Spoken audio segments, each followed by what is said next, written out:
क्या एसडीएम ज्योति मौर्य मामले में उत्तर प्रदेश सरकार और सीमा हैदर मामले में केंद्र सरकार देश की जनता को सही जवाब देने में रही नाकाम?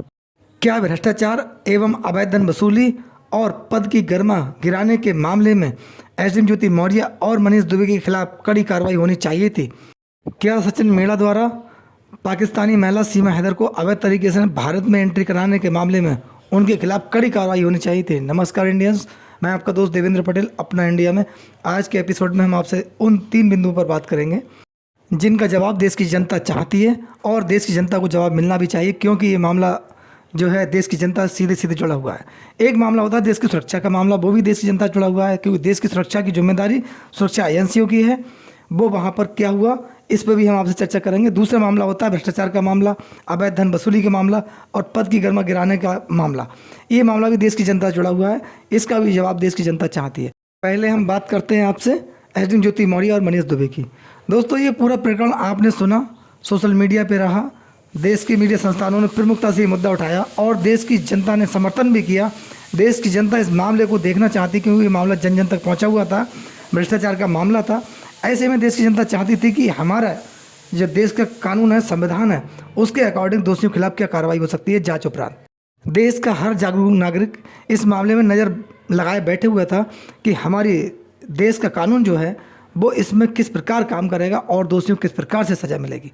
लेकिन एसडीएम ज्योति मौर्य मनीष दुबे का मामला 3 महीने तक हाईलाइट रहने के बावजूद भी और जन समर्थन आलोक मौर्य के साथ था और लोग चाह रहे थे कि इसमें कार्रवाई हो एसडीएम ज्योति मौर्य के अगेंस्ट और मनीष दुबे के खिलाफ जांच होने के बाद जो दोषी उसके खिलाफ कार्रवाई हो।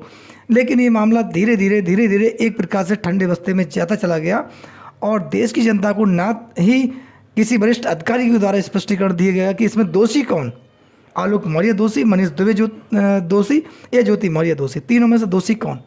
इसका जवाब देश की जनता को आज तक नहीं मिला, जिसका जवाब का इंतजार देश की जनता चाहती है। और दोषी था तो उसके खिलाफ कार्रवाई क्यों नहीं हुई? अगर कोई भी दोषी नहीं है तो उनको आज तक, चाहे वो शासन हो या प्रशासन हो, उसके द्वारा क्लीन चिट क्यों नहीं दी गई? अगर दोषी एसडीएम ज्योति मौर्य को नहीं मानते हैं, मनीष दुबे को नहीं मानते हैं, तब सरकार के द्वारा या उच्च अधिकारियों के द्वारा क्लीन चिट एसडीएम ज्योति मौर्य को आज तक क्यों नहीं दी गई?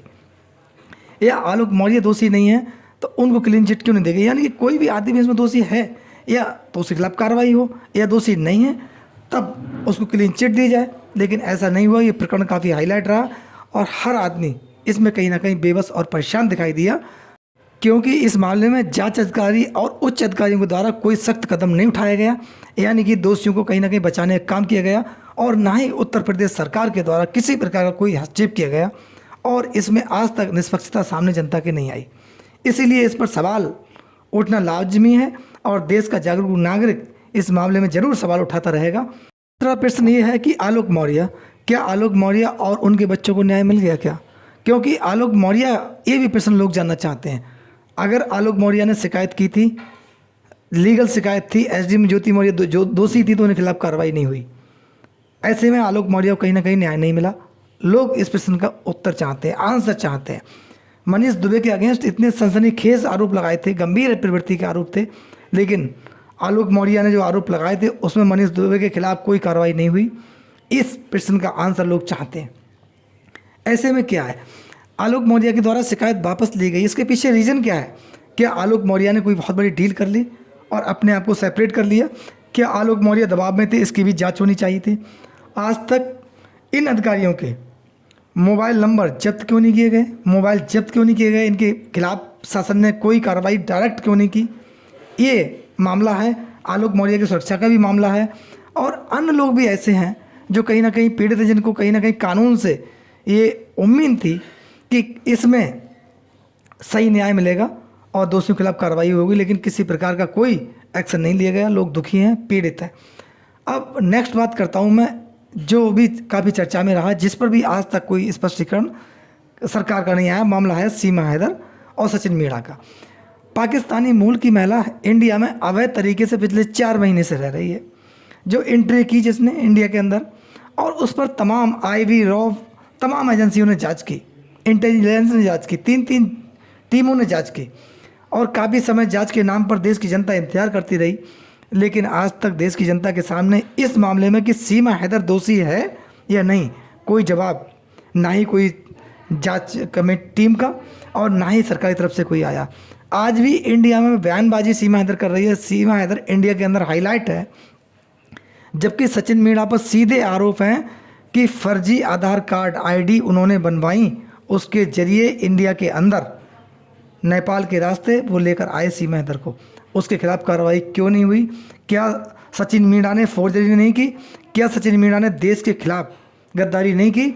उन्होंने देश को गुमराह करने का काम नहीं किया? 3 महीने तक अंडरग्राउंड सीमा उसके घर रबुपुरा में रहती रही नोएडा के, लेकिन किसी को कानों का खबर नहीं लगी। एक अधिवक्ता को जब जानकारी हुई, जब इन्होंने कोर्ट मैरिज करने की बात की फर्जी आईडी के द्वारा, ऐसे में अधिवक्ता ने देशभक्त का सच्चा सबूत देते हुए उन्होंने थाना पुलिस को सूचित किया और ये मामला हाईलाइट हुआ। तब देश की जनता के सामने आया और जांच एजेंसी के समक्ष ये बात पहुंची और सीमा हैदर से जांच एजेंसियों ने जानकारी ली। लेकिन आज तक सीमा हैदर को ना तो डिकोड किया गया है, ना ही सचिन मीणा पर कोई आरोप लगा। एफआईआर दर्ज होने के बाद जेल में डाला गया है। अगर यही फर्जी आईडी किसी अन्य व्यक्ति ने बनाई होती, क्या वो जेल के अंदर नहीं होता? लेकिन इस प्रकरण में सरकार की शिथिलता क्यों, लोग जवाब चाहते हैं। सीमा हैदर लीगल है।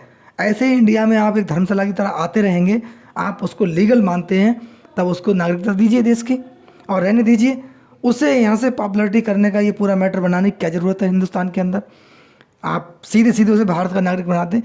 अगर सीमा हैदर गलत है, इनलीगल तरीके से आई है, आप अंतर्राष्ट्रीय जो नियम कानून है उनका उसने उल्लंघन किया है, तब उसको सज़ा हो, जेल के अंदर होना चाहिए था। और उसके बाद एक बात सीमा हैदर कहती है 4 बच्चों के द्वारा आई है। क्या सीमा हैदर के 2 बच्चे तो निजी हैं और 2 बच्चे किसी अन्य महिला से हैं? क्या सीमा हैदर उन बच्चों की लीगल वारिस है? आप बताइए। जब लीगल वारिस नहीं है तो सीमा हैदर को क्या राइट है कि दूसरे के बच्चों को डायरेक्ट वो हिंदुस्तान के अंदर लेकर आई है? उसके खिलाफ कानूनी कार्रवाई क्यों नहीं हो? उसका पति जो है हैदर, वो वहाँ से डिमांड कर रहा है कि मेरे बच्चों को गलत तरीके से लगी है, सेंट्रल गवर्नमेंट और स्टेट गवर्नमेंट इसमें ध्यान दे और मेरे बच्चों को वापस दिया जाए। बार बार डिमांड कर रहा है, आग्रह कर रहा है, रो रहा है, लेकिन उसके बच्चों को आज तक वापस नहीं दिया गया। क्या सचिन मीणा और सीमा हैदर का कोई बड़ा दोस्त नहीं है? इतना बड़ा इन्होंने जुर्म किया है जिसकी सज़ा सीधे सलाखों के पीछे होना चाहिए था और देश का कानून जो कहता है उसके हिसाब से ये दोनों आज जेल के अंदर होना चाहिए, लेकिन और इनके सहयोगी भी जेल के अंदर हों, लेकिन कोई कार्रवाई नहीं हुई। जब आप इनको सत्य और सही मानते हैं तब इनको क्लीन चिट दीजिए। आदमी जवाब चाहता है, देश की जनता जवाब चाहती है कि इसमें गलत कौन है, देश का कानून गलत है या फिर सचिन या सीमा हैदर गलत है? दोनों में से एक गलत है। जो गलत है उसके अकॉर्डिंग बयान आना चाहिए, चाहे सेंट्रल गवर्नमेंट का आए या फिर इंटेलिजेंस किसी अधिकारी का आए, लेकिन जवाब आना चाहिए और इसमें कार्रवाई भी होनी चाहिए। जो भी सत्यता हो देश की जनता के सामने आना चाहिए, लेकिन ऐसा अभी तक नहीं हुआ। दोस्तों, मैंने ये 2-3 मुद्दे आपके सामने उठाए। एक मामला हिंदुस्तान से गई महिला अंजू का है, जिसने नसरुल्लाह के साथ पाकिस्तान जाके निकाह कर लिया। वो भी यहाँ अपने परिवार को धोखा देकर गई है। उसका आज तक पासपोर्ट रद्द क्यों नहीं किया गया? इससे भी, क्योंकि उसकी जो आने का टाइम था वो समाप्त हो चुका है, उसका पासपोर्ट रद्द क्यों नहीं हुआ? इसके मामले में देश की जनता जानना चाहती है। दोस्तों, इन मामलों में आपका क्या कहना है? आपकी राय क्या है? आप कमेंट्स बॉक्स में ज़रूर बताएं। आपके प्यार और सहयोग के लिए आपका बहुत बहुत धन्यवाद। नमस्कार, जय हिंद, जय भारत।